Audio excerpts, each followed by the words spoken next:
네, 안녕하십니까. 최인원입니다. 자, 오늘 할 내용은요, 저번 시간에 이어서, 당신의 운을 바꿔주는 EFT. 그 중에서도 운이란 과연 무엇인가? 두 번째 시간입니다. 저번 시간에 운에 관련된 거, 조금 설명드렸는데, 하여튼 운 얘기는 하도 많이 하게 되니까, 제가 말씀드릴 게 엄청 많습니다. 많은데, 이어서 또 하도록 하겠습니다. 그 다음에, 운은 뭐냐? 오늘은, 운은 뭐냐에 대해서 좀 얘기해 볼까 합니다. 운이라는 것은, 가장 강력하지만, 또 가장 불가사의한, 다들 운 얘기하는데 들어보면 정답이 없고, 얘기해봤자 답도 안 나오는 어떤 것, 불가사의한 것. 근데 엄청 강력한 것이다. 이렇게 설명할 수가 있는데, 그래서 운과 관련해서 제가 사람들이 어떻게 많이 생각하는지 한번 알아보려고, 운과 관련된 속담을 제가 좀 찾아봤는데, 서양 속담에 운과 관련해서 이런 게 있더라고요. 재수 없는 사람이 우산을 팔면 비가 그치고, 양초를 팔면 해가 안 지고, 관을 팔면 사람이 안 죽는다. 뭘 해도 안 된다, 이 얘기죠. 그 다음에 또 다른 서양 속담 하나는, 재수 좋은 사람은 바다에 빠지면 입에 생선을 물고 나온다. 이런 얘기도 있고. 그 다음에 한국 속담에 이런 말이 있죠. 재수 없는 놈은 뒤로 자빠져도 코가 깨진다. 하여튼 뭘 해도 안 된다. 재수 좋은 사람은 뭘 해도 잘 된다. 이게 이제 공통적인 인식인 것 같은데, 그러면은 과연 운은 그런 것인가 한번 저도 한번 설명을 드리도록 하겠습니다. 그 전에 운이 왜 중요하고 의미가 있는지 이걸 먼저 설명을 드려야 될 것 같아가지고 그걸 좀 설명드릴까 합니다. 운은 무엇보다 강력합니다. 운이 얼마나 강력한지 한번 잠시 생각해 보는 시간을 갖도록 하겠습니다. 일단 제가 질문 4개, 이건 이제 리차드 와이즈만의 The Luck Factor에 나오는 책인데요. 책에 나오는 내용인데, 지금 제가 질문 4가지를 할 텐데, 한번 제 질문을 듣고, 한번 생각을 해 보십시오.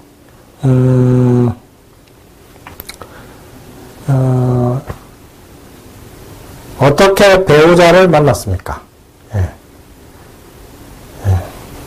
운입니까? 아니면 계획해서, 아니면 의도를 갖고 계획해서 만났습니까? 자, 한번 생각해 보십시오. 두 번째. 당신의 가장 친한 친구를 어떻게 만나게 되었습니까? 운입니까? 아니면은 좋은 사람인 줄 알아보고 계획해서 접근해서 만났습니까? 운입니까? 아닙니까? 세 번째. 당신의 직업 선택에 가장 큰 영향을 준 것은 무엇입니까? 운입니까? 아니면 당신의 노력, 계획, 그런 것들이었습니까? 네 번째, 당신의 인생에 가장 큰 영향을 준 사건은 무엇입니까? 우연입니까? 당신의 노력입니까? 당신의 계획입니까? 제가 처음에 이 책, 리차드 와이즈만의 The Luck Factor를 볼 때, 이 질문을 보고 제가 이제 대답을 했는데, 전부 이 4가지에 대해서 저는 다 우연히 나왔습니다. 배우자도 어떻게 우연히 누가 소개해서 만났고, 가장 친한 친구도 어떻게 해서 우연히 만났고, 직업 선택을 하게 된 것도 우연히 하게 되었고, 제 인생에 가장 큰 영향을 준 사건, 그 중에 하나가 제가 EFT를 하게 된 건데, EFT 하게 된 것도 우연히 인터넷 카페에서 보다가, 제 시선을 끄는 제목이 있어서 봤더니 그게 EFT였습니다. 그래서 이런 게 있나, 이렇게 해서 우연히 하게 됐는데, 그게 지금 저를 이렇게 만든 겁니다. 자, 그래서 이 4가지가 다 우연입니다. 자, 그래서 배우자, 친한 친구, 직업, 그 다음에 내 인생에 가장 큰 영향을 준 사건, 이 모든 것들이 우연에 의해서 결정되었다. 어떻습니까? 이게 바로 운입니다. 우연이고 운이고, 운의 힘이 이렇게 강력합니다. 그래서, 운이 얼마나 강력하냐, 하는 것을 한마디로, 지금 정리해 보자면, 이렇게 설명드릴 수가 있습니다. 노력보다 운이 중요하다. 열심히 노력하는 것보다 운이 좋은 게 더 중요하다. 예. 그리고 운보다 노력이라 생각하는 분들이 잘 안 풀리죠. 제가 과거에 그랬거든요. 그래서 제가 이 운에 대해 설명드린 이유도 운에 관한 많은 분들이 운에 대해서 오해를 하고 있고 운을 어떻게 바꾸는지 잘 모르고 그래서 이제 제가 오랫동안 운에 관해서 방송에서 좀 설명해드리고 싶었거든요. 근데 그동안 너무 바쁘고 지치고 해서 오랫동안 운에 관해서 뭔가 말씀을 드리고 싶다, 설명을 해드리고 싶다 이런 생각을 했는데 마침 최근에 코로나도 있고 해서 이 준비할 시간과 여건이 되어가지고 하여튼 지금 이렇게 설명을 드리고 있습니다. 그래서 일단 운의 힘은 그 무엇보다 강력하다.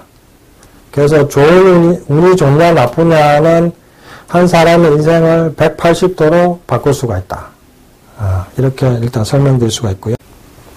그래서 운의 힘이 얼마나 강력한 것인지는 이제 설명드렸고요.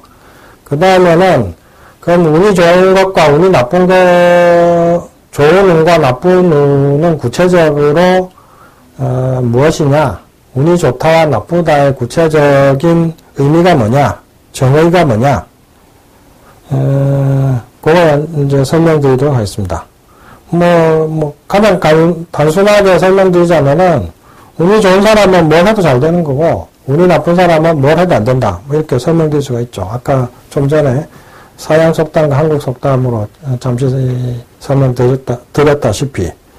근데 이제 이걸 리차드 와이즈만은 구체적으로 운이 좋은 사람과 나쁜 사람을 크게 네 가지로 설명을 해줍니다. 그래서 그럼 그걸 한번 설명드리도록 하겠습니다. 일단 운이 좋은 사람 첫째, 운이 좋은 사람은 꾸준히 기회를 만나고 이익이 되는 사람을 그러니까 자신한테 도움이 되는 사람을 우연히 잘 만나고 신문, 잡지, 온라인 등에서 또 흥미로운 기회를 잘 포착한다. 예, 이게 이제 운이 좋은 사람의 첫 번째 특징입니다. 반대로 운이 나쁜 사람은 이런 경험이 없을 뿐더러 도리어 자기한테 해가 되는 사람만 만납니다. 예. 자, 그래서 이게 이제 운이 좋은 사람과 나쁜 사람 첫 번째 특징인데, 구체적인 예를 들어볼까요? 정주영 회장의 운에 대해서, 정주영 회장님은 실패를 많이 했지만, 운도 상당히 좋았던 분인데, 기본적으로 성공한 사람은 운이 좋았다고 봐야 됩니다. 예를 들면, 정주영 회장님이,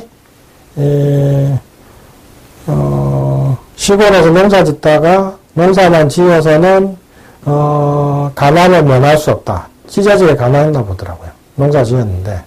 그러다가 우연히, 시골에서 이장집에 갔는데, 거기서 신문을 본 거예요. 신문이라는 걸 보게 됐는데, 거기서 보니까, 온 세상 소식이 많이 나와 있는 겁니다. 그래가지고, 여기 도시에 나가면 내가 돈을 벌 수 있지 않을까 하는 생각하게 된 거죠. 이게 바로 첫 번째 운입니다. 그래서 무작정 가출을 합니다. 집에서 돈을 좀 훔쳐가지고. 근데 몇 번 가출했대요. 가출했다가 잡혀가고. 근데 포기를 안 했죠. 그러다가 이제 몇 번 가출한 끝에 당연히 이 정중 회장님은 초등학교 졸업이니까 학력도 없고 기술이 있는 것도 아니니까 특별히 할 일은 없죠. 막노동을 하다가 결국은 쌀가게 직원으로 일하게 됩니다. 쌀가게 직원으로 일하게 되는데, 근데 여기서 또 하나의 운이 터집니다. 그게 뭐냐면은, 쌀가게는, 옛날에는 쌀이 주식이기 때문에, 쌀가게를 하면은 제법 돈을 벌었나 보더라고요. 문제는 쌀가게 주인 아들이 도박에 빠진 논편이었다는 거죠. 그러니까 아들이 있고 딸이 있었는데, 그 딸이 이제 정주행 회장을 좋게 본 겁니다. 그 사장도 좋게 보고. 왜냐하면 쉬는 시간에 따는 사람들은 맨날 잠이나 자고 뭐 화투나 치고 이러는데 정주행 회장은 뭐 신문지도 보고 책도 보고 뭐 하여튼 사람이 성실해 보인다 이거죠. 그래서 쌀가게 주인이 어떤 생각을 하냐면은 쌀가게를 아들한테 물려줘봤자 도박하느라고 다 날릴 게 뻔하니까 차라리 저 성실한 저 친구한테 공짜로 외상으로 가게를 물려주고 네가 돈을 벌어서 갚아라고 하면 되겠다 이 생각합니다. 그래서 정주행 회장이 쌀가게 주인이 됩니다. 그것도 외상으로 쌀가게를 얻습니다. 그래서 이게 또 운이 하나 터진 겁니다. 성실함 때문에 운이 터진 건데 그 다음 운은 어떻게 되냐? 쌀가게 하느라 쌀 배달을 많이 다니겠죠. 쌀 배달하러 다니는데 마침 쌀 배달하다 보니까 자동차 정비소를 지나다니게 되는데 옛날에는 자동차도 귀하고 자동차 운전수가 뭐 귀한 직업이었대요. 돈도 많이 벌고. 그리고 자동차 정비해주는 정비소도 꽤 흔하지가 않고 꽤 드물고 돈을 많이 버는 직업이었대요. 근데 그 당시에 정주행 회장님이 자동차 정비소를 지나다니면서 보니까 자기가 보기에는 뭐 하루 이틀이면 고쳐줄 수 있겠는데 그거 일주일 열흘씩 시간을 죽여가면서 느릿느릿 차를 고쳐주더라 이거죠. 그래서 그걸 보면서 정주행 회장님이 저걸 내가 남들보다 빨리 고쳐주고 돈을 조금 더 받으면은 내가 돈을 벌 수 있겠다 이 생각하게 된 겁니다. 그렇게 해가지고 자동차 정비소를 하려고 하는데 문제는 할 돈이 없잖아요. 그래서 어떻게 되냐? 그때 서울에서 유명한 사채업자가 있었는데 사채업자를 찾아갑니다. 그래서 그 사채업자한테 돈을 빌려달라고 했는데 어떻게 해서 이 사람이 잘 봐줬는지 그 당시에는 하여튼 그 사람은 뭘로 유명했냐면은 담보도 없이 돈을 빌려주는 걸로 되게 유명했거든요. 그 담보도 없이 이제 정주행한테 빌려준 겁니다. 정주행 회장님한테. 근데 문제는, 불이 나가지고, 그래서 정비회사를 차렸는데, 불이 나서, 이게 싹 다 태워 먹은 겁니다. 그래서 이제 완전히 이제는, 망하게 됐잖아요. 그런데 정주행 회장님은 이걸 이제 포기를 안 하고, 다시 그 사채 주인을 찾아갑니다. 그래서 어떻게 얘기하냐. 당신은 돈을 안 떼인 걸로 유명한데, 지금 내가 불이 나서 돈을 못 갚게 되면 당신도 불명예고, 나도 손해가 아니냐. 한 번만 더 빌려주면 내가 반드시 갚겠다. 이렇게 얘기를 합니다. 그렇게 해가지고, 들어보니까 맞는 얘기거든요. 그래서 그 한 번 더 돈을 빌려줍니다. 그렇게 해서 다시, 자동차 정비소를 차리고, 그때 다시 돈을 벌게 됩니다. 이런 식으로, 운이 좋은 사람은 뭘 하든 잘 됩니다. 그 다음에 철강왕 카네기 얘기를 좀 해드리면은, 철강왕 카네기가 원래는 이제 영국 스코틀랜드 출신인데, 거기서 쫄딱 망했어요, 아버지가. 아버지가 방직 공장했는데, 쫄딱 망해가지고, 아주 꼬맹이일 때, 미국으로 건넙니다. 그래서 초등학교도 제대로 못 마쳤을 겁니다. 그래서 교육받은 게 초등학교 정도인데, 그래서 초등학생 나이 때부터, 돈을 벌어야 했습니다. 집이 망했기 때문에. 그래서 처음에 무슨 일을 했느냐 하면은, 그 당시에는 이제 전기기관이거든요. 그래서 석탄으로 전기기관을 돌려서, 그걸 에너지원으로 쓰던 시대였는데, 카네기는 뭐 아는 것도 없고 나이도 어리고 기술도 없고 하니까 제일 힘들고 험한 일을 하게 된 거죠. 근데 그거는 옛날에 증기기관이란 거는 석탄이 다 타면 그러니까 수시로 30분이나 1시간마다 계속 석탄을 넣어줘야 됩니다. 그러니까 이게 쉴 틈이 없죠. 그래서 수시로 그래서 그 일을 뭐 일주일 한 달 뭐 이 정도 하다 보니까 잠을 잘 때도 갑자기 중간에 깨가지고 석탄을 넣는 시능을 하게 되고 뭐 왜냐하면 하도 긴장해서 일해야 되니까 그 엔진 꺼지면 안 되잖아요. 그래서 카네기가 한동안 석탄 넣는 일을 하다가 이 일을 하면은 너무 힘들어서 안 되겠다 이렇게 해서 일을 바꿔야 되겠다 해가지고 일을 바꿉니다. 그 다음에 하게 된 일이 뭐냐면은 전보국에 취직을 하게 됩니다. 옛날에 전보라는 거는 가장 중요한 통신수단이었습니다. 전화도 안 나올 때거든요. 모르스부호로 띠띠띠띠띠띠 해서 이제 그렇게 해서 신호를 보내는 건데 그래서 거기서 이제 전보국에서 일을 하게 됐는데 뭐 당연히 뭐 기술이 없으니까 나이도 어리고 기술이 없으니까 뭐 심부름이나 해주고 청소나 하는 뭐 그런 사환 역할을 한 거죠. 심부름꾼 사환 역할을 한 건데 옛날에는 뭐 그런 영어는 하우스보이라고 하더라고요. 그래서 하우스보이 역할을 했는데 거기서 그러다가 또 전보국에서 제일 중요한 건 전보 모르스 부호를 받고 보내는 그 전보 기술자들이 제일 중요한 일이잖아요. 근데 카네기가 거기에 관심을 갖고 평소에 틈틈이 그걸 모르스 부호를 해독하고 그걸 또 보내는 방법을 공부를 합니다. 공부를 하는데 어느 날 무슨 일이 생겼냐면은 전보국의 그 기술자 한 명이 갑자기 이제 못 나오게 된 거죠. 그러니까 전보국 국장이 카네기가 평소에 공부하고 있는 걸 지켜보고 있었으니까 네가 할 수 있겠냐 이렇게 물어봅니다. 그러니까 카네기가 저 할 수 있습니다 이렇게 된 거죠. 그래서 시켰는데 아주 잘하는 겁니다. 그래서 하우스보이에서 전보 기술자로 한 단계 상승합니다. 여기서부터 운이 이제 발전하기 시작하는 거죠. 그런데 이제 옛날에는 전보가 가장 중요한 통신수단이니까 전보국 주변에 전보국 있는 도시의 중요인사들이 전부 다 전보국에 와서 뭔가 신호를 보내겠죠. 예. 소식을 주고받고 하겠죠. 그러다 보니까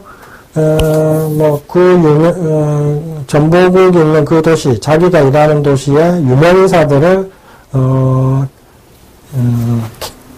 카네기가 많이 알게 됩니다. 예. 그리고 이제 카네기가 되게 인상이 좋고 인사성이 좋았거든요. 사람들 이름도 잘 기억하고, 얼굴도 잘 기억하고, 인사도 잘하고. 그러다 보니까 그 유력인사들하고 많이 친해졌고, 그 유력인사 중에 탐 스캇이라는 철도 재벌이 있었습니다. 그 당시엔 철도가 가장 또 중요한 교통수단이었거든요. 철도 재벌의 눈에 띄어가지고 너 밑에서 일해보지 않을래? 이렇게 됩니다. 그래서 철도 재벌의 비서가 됩니다. 비서가 되면서 또 한 단계 신분이 상승됩니다. 그런데 이제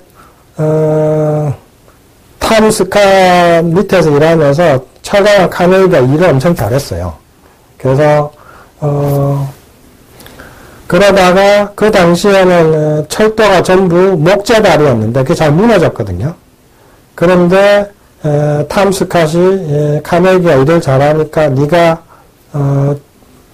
목재다리 대신에 철로 만든 철교를 한번 만드는 일을 해볼래 이렇게 또 시킨 거죠. 그래서 카네기가 이걸 잘 우여곡절을 겪긴 했지만 잘 완성해냅니다. 그렇게 하고 나니까 카네기가 어떤 생각을 하게 됐냐면은 앞으로 철의 시대가 오겠다라는 것을 직감하게 됩니다. 그래서 이제 탐 스캇 밑에서 나와서 그동안 인맥이 많이 있겠죠. 이런 사람들 모아가지고 투자자들도 모아가지고 그 당시 세계 최대의 철강 공장을 만듭니다. 그게 나중에 US 스틸이라는, 지금도 있죠. US 스틸이라는 철강 공장이 되는데, 그런 식으로 해서 철강의 아버지가 철강왕이라는 이름으로 불리게 된 게, 그렇게 해서 이제 철강왕이 되죠. 이런 식으로 계속, 좋은 기회를 만나고 풀리고, 좋은 기회를 만나고 풀리고, 이렇게 해서 나중에 철강왕이 된 거죠. 그래서, 이게 바로 운이 좋은 사람의 특징입니다. 예. 근데 이제 제가 상담해본 분들 중에 운이 지독하게 없는 사람들도 많아요. 예. 이 운이 없는 사람 얼마나 운이 없냐, 이것도 한번 직접, 설명을 들으시면은, 무슨 저런 인생이 있나 하게 될 건데, 요거는, 다음 시간에, 이어서 설명드리도록 하겠습니다. 네, 다음 시간에 뵙도록 하겠습니다. 감사합니다.